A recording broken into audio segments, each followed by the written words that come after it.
नमस्कार। चलिए आज एक बहुत ही दिलचस्प कहानी सुनते हैं। ये कहानी है रिश्तों की, समझदारी की और इस बात की कि कभी-कभी मुश्किल से मुश्किल समस्या का हल भी बहुत ही आसान होता है। ये एक ऐसी कहानी है जो हमें रिश्तों के बारे में एक बहुत गहरी सच्चाई सिखाती है। और कहानी की शुरुआत होती है एक ऐसी बात से जिसे सुनकर कोई भी चौंक जाए। एक नई नवेली दुल्हन अपनी ही मां से ये कह रही है। सोचिए, ये सिर्फ एक शिकायत नहीं है, ये तो दिल की गहराई से निकली एक हताशा है, एक चीख है जो बताती है कि हालात कितने ज्यादा बिगड़ चुके हैं। तो बात ये थी कि शादी को हुए थे सिर्फ 3 महीने और बेटी अपना ससुराल छोड़कर वापस माँ के घर आ गई थी।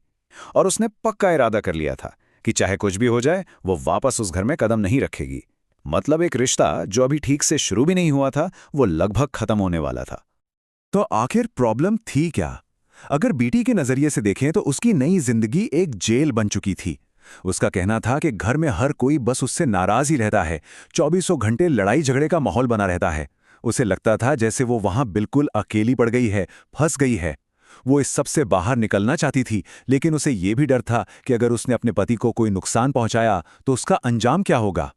अपनी बेटी की ये हालत देखकर मां ने एक ऐसा रास्ता सुझाया तो सुनने में ही बड़ा अजीब और कह सकते हैं कि खतरनाक था।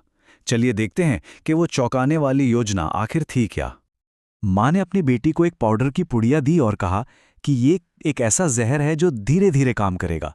कुछ महीनों में तुम्हारी समस्या हमेशा के लिए खत्म हो जाएगी। और सबसे बड़ी बात, किसी को कानों कान खबर तक नहीं होगी, कोई शक नहीं करेगा। ये एक ऐसा प्लान था जिसमें बेटी की चाहत भी पूरी हो रही थी और उसका डर भी खत्म हो रहा था। प्लान बहुत सीधा साधा था। बेटी को बस हर रोज थोड़ा सा पाउडर अपने पति के खाने में मिला देना था। लेकिन इस प्लान के साथ कुछ शर्तें भी थीं, और यकीन मानिए यही शर्तें इस पूरी कहानी का सबसे जरूरी हिस्सा है। मां ने समझाया कि देखो, जब तुम्हारा पति नहीं रहेगा तो किसी को तुम पर शक नहीं होना चाहिए, और इसके लिए तुम्हें अपना बर्ताव पूरी तरह से बदलना होगा। लड़ाई झगड़ा बिल्कुल बंद। सास ससुर और घर में सबसे इज्जत और प्यार से बात करनी होगी। घर में एक अच्छा खुशहाल माहौल बनाना होगा। मतलब तुम्हें एक परफेक्ट बहू बनकर दिखाना होगा। बेटी ने सोचा चलो कुछ महीनों की ही तो बात है, और वो इस शर्त के लिए तैयार हो गई। तो बेटी ने अपनी मां के प्लान पर काम करना शुरू कर दिया। पर आगे जो होने वाला था वैसा तो किसी ने सपने में भी नहीं सोचा था। उसके इस नए बर्ताव ने घर में एक ऐसा बदलाव लाना शुरू कर दिया जिसकी उसने कल्पना भी नहीं की थी। और हुआ भी बिल्कुल यही। जैसे ही बेटी ने अपना व्यवहार बदला, मानो घर की पूरी हवा ही बदल गई। वो घर जहां हर वक्त तनाव और लड़ाई होती थी, अब वहां शांति और एक दूसरे के लिए सम्मान था। जहां पहले सिर्फ गुस्सा और दुख था, वहां अब प्यार और एक दूसरे की देखभाल ने जगह ले ली थी। ये बदलाव सिर्फ माहौल में नहीं था, ये लोगों के बर्ताव में भी दिख रहा था। अब ससुराल वाले उसे प्यार देने लगे, उसकी इज्जत करने लगे। यहां तक कि एक बार जब उसकी तबीयत खराब हुई तो उसकी सास ने खुद अपने हाथों से उसके लिए खाना बनाया और उसकी बहुत देखभाल की। घर का हर सदस्य अब उसके साथ नरमी से पेश आने लगा था। कुछ महीने ऐसे ही बीत गए।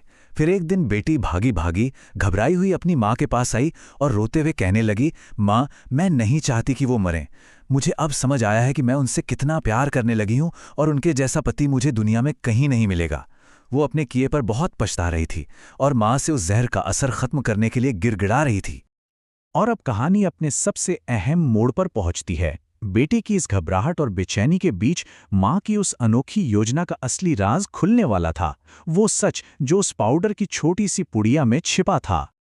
तो सबसे बड़ा सवाल यही है ना, कि आखिर उस पाउडर में ऐसा क्या था जिसने एक टूटते हुए रिश्ते को न सिर्फ बिखरने से बचाया, बल्कि उसे पहले से भी कहीं ज्यादा खूबसूरत और मजबूत बना दिया।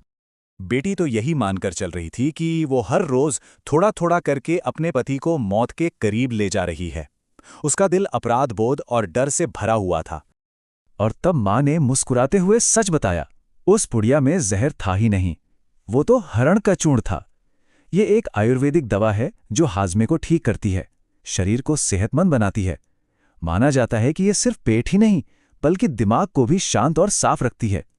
मतलब वो असल में अपने पति को जहर नहीं बल्कि सेहत दे रही थी। इसे खुलासे के साथ ही कहानी का असली मतलब सामने आ जाता है। अब समझ आता है कि मां की इस अजीब सी योजना के पीछे कितनी गहरी समझ और बुद्धिमानी छिपी थी। तो देखिए, कहानी का सबसे गहरा सबक यही है। माँ ये बात पहले दिन से जानती थीं कि असली प्रॉब्लम दामाद या ससुराल वालों में नहीं, बल्कि खुद उसकी अपनी बेटी के व्यवहार और उसके नज़रिए में थी।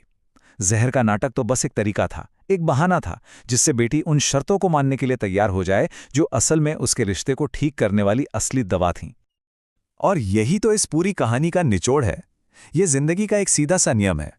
जब बेटी ने सामने से सम्मान, प्यार और देखभाल देना शुरू किया, तो बदले में उसे भी वही सब वापस मिलने लगा। रिश्ते हमेशा लेन देन पर चलते हैं, प्यार का, इज्जत का। तो अंत में असली दवा वो पाउडर नहीं था। असली दवा तो बेटी के रवैये में आया बदलाव था। उसकी दया, उसका सम्मान, उसका सहयोग, इन्हीं चीज़ों ने उसके घर का माहौल बदला और उसके रिश्ते को एक नई जिंदगी दी। वो पाउडर तो बस एक शुरुआत थी, एक जरिया था उस बदलाव को लाने का। और ये कहानी हमें एक बहुत बड़े सवाल के साथ छोड़ जाती है। क्या कभी-कभी हम बाहरी हालातों को और दूसरे लोगों को बदलने की कोशिश में इतने उलझ जाते हैं कि ये भूल ही जाते हैं कि सबसे बड़ा और असरदार बदलाव तो हमारे अपने अंदर से शुरू होता है? इस बारे में सोचिएगा ज़रूर।